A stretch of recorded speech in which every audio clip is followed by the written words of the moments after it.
ये नजर आप कोरापुट एरिया जब जाऊँगी ताले निहाती ये आपको एक्सपीरियंस रही एक्सपीरियंस आप ने जब आप कोरापुट एरिया को जाऊँगी ये ढालू रास्त आपको जावाक पड़ो आ बहुत बढ़िया फसल आपको देखा मिलो जब आप कोरापुट केवे जाइछन्ति एक्सपीरियंस कर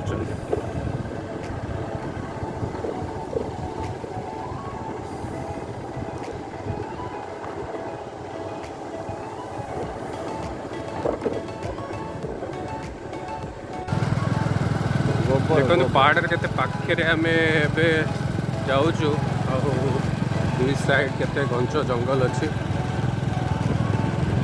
बहुत घंच जंगल कपिलास गला जमी फिलिंग हम आपको से फिलिंग ये मिलूँ। ढेंकानाल गणेश खोला आसो कहले आपको ढेंकानाल पाखापाखि 40 किलोमीटर अतिक्रम करा पड़ो आपको जोरंदा दे करमूल पहुँचार अच्छे करमूल पाखापाखि 10 किलोमीटर डिस्टेंस आपको अतिक्रम करा पड़ो। ठंडा लगुच जगह बहुत ठंडा ये गणेश खोला देखो बढ़िया नाइस प्लेस मांकड़ मान ये आप सप्तशଯ୍ୟା गला जो भाई फिलिंग हम ना ये फिलिंग ये मत मिलूँ। गणेश खोलारे हम पहुँच गलु गणेश खोलारे हम पहुँच गलु आउ देखु ये ओडिशा टूरिज्म जमी टैगिंग कराई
यहाँ देखु जो गणेश खोल रखाई यहाँ हूँ से मंदिर चार विशेषत्व ये जगह बहुत प्रसिद्ध ढेंकानाल जिले में से हूँ गणेश मंदिर जार जहाँ गणेश खोल नाम नामित कराई ओडिशा टूरिज्म तरफ आउ यहाँ हूँ यज्ञस्थली जो जगह यज्ञ कराए पछपटे आप देखु केते घंच जंगल रही मंदिर पछपटे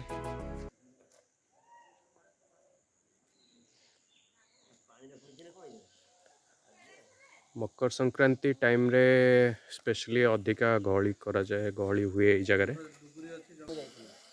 आज्ञा नमस्कार मो सहित अच्छा जड़े श्रद्धालु संतोष बेहरा तो तांकर प्रतिक्रिया नवा कारण से बहुत बार यही गणेश खोल को आसी एक्सपीरियंस करिसेंती तो तांकर अनुभूति कौन ये जगह को नहीं से विषय जानिबा तांको मुहरु। आज्ञा नमस्कार मु हूँ संतोष बेहरा आठिकार लोक भी एरियार लोक आई गणेश खोला सहित आम बहुत दिन संपर्क आमे भी ये छुआ बेले आम जो पाठ पढ़ुलु आम सार मैंने ये आसिक भोजी भी करूँ किंतु ये जगह एत उन्नत हो नाला माने पानी जाऊँ झरणा पानी आम से आगे से पट आगे आम भोजी भोजी करूँ छुआ बेले आउ परिवर्तन बहुत है तेणु आपण मानक अनुरोध ये जगह को थरे आसतु ये जगह टूरिस्ट बहुत बढ़िया जगह ये आम गणेश ठाकुर अच्छा आम ये पाखे देखो ये आम गणेश ठाकुर अच्छा ये आगे राम मंदिर अच्छी तेणु ये जगह भोजी भात और पिकनिक स्पॉट बहुत बढ़िया जगह तेणु आपण मानक अनुरोध ये जगह को थरे देखापी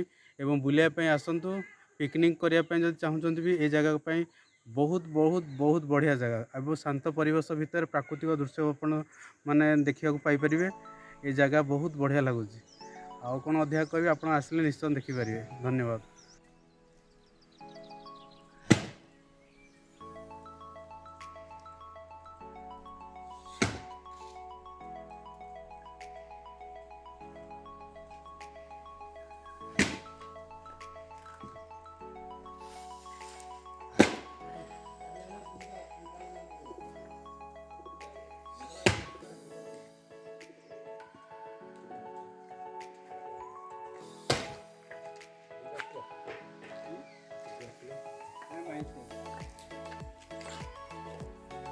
ଆପଣ ସବୁ ଢେଙ୍କାନାଳ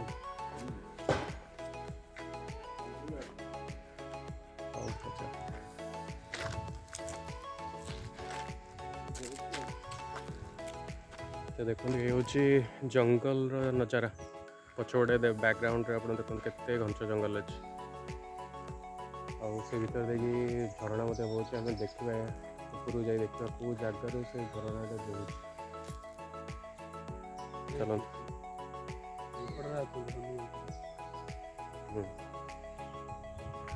जंगल भर एक्सपीरियंस आउ डिफरेंट ये झरଣା पानी प्रबल माकड़ अच्छा देखिले जब फर्स्ट टाइम पे आसुँच ना ये तो टे प्रिकसन ने टे सावधान सहित आसवा पड़ो बंका बंका रास्ता तो देखा आपको जंगल नजारा तो रियल जंगल जब कह ये हूँ से रियल जंगल ढेंकानाल जंगल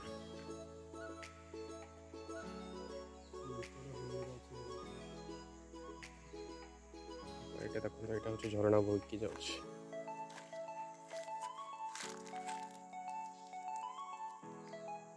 यार पानी तो ठंडा आप विश्वास कर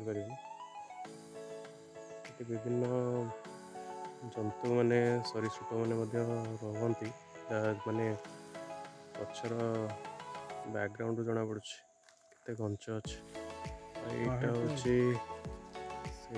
गणेश खोल ऊपर एरियाटा जोटा बाबा मैंने रोचंती महंत मैंने रोचंती साधु मैंने रोचंती एठी इलेक्ट्रिसिटी आप पाइबेनी कि कौन कनेक्टिविटी ये आप जेकोसी टावर कनेक्टिविटी भी बहुत कम मिलो या फिर जीरो एब्सोल्युटली जीरो तेणु ये इलेक्ट्रिसिटी जो मिलूँ एरिया रे सोलार पैनल द्वारा ही मिलूँ और ये खाली all India radio near by जो ऑल इंडिया रेडियो अच्छे जोरंदा तार ट्रांसमिशन ही ये धरुचे आउ किसी ट्रांसमिशन आपको मिलनी तो ये खाली रेडियो ही गोटे इनफॉरमेशन रो सोर्स सेपटे झरणा रही आसिले जगह बहुत शांत लगे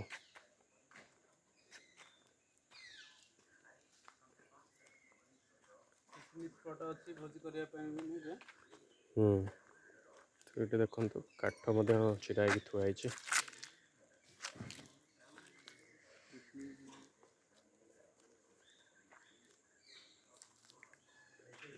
पक्षी मानकर आवाज शुणा पड़े आप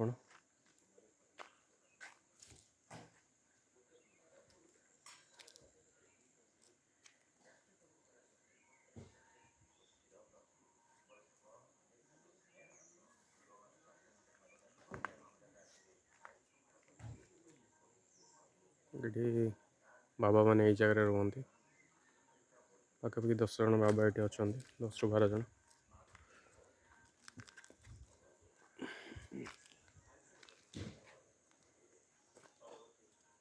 ढेंकानाल पाखापाखि डिस्टेंस 45 देखो रेडियो ही आवाज आपको शुणा मिलूँ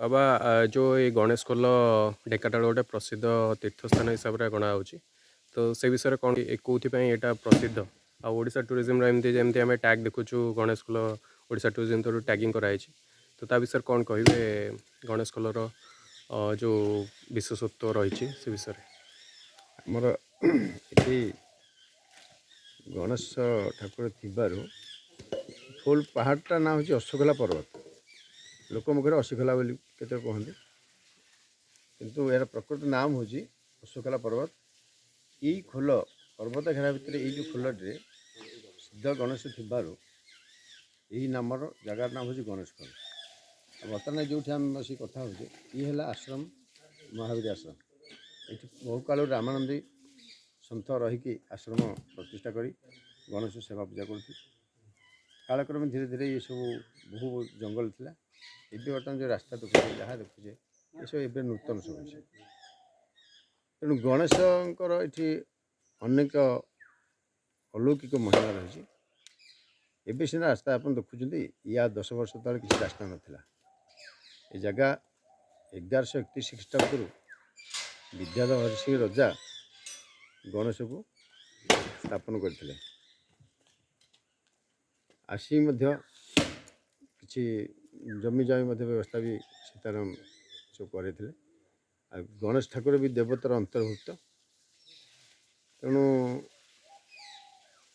ଯେତେ ଭକ୍ତ ସମାଗମ ହେଲେ ବି ସୁଦ୍ଧା, ବନ୍ୟଜନ୍ତୁଙ୍କର ଆବାସସ୍ଥଳୀ ହେଲେ ବି ସୁଦ୍ଧା ଏଠି କାହାର କୌଣସି କ୍ଷତି ହେଇନି ଗଣେଶଙ୍କର କୃପାରୁ।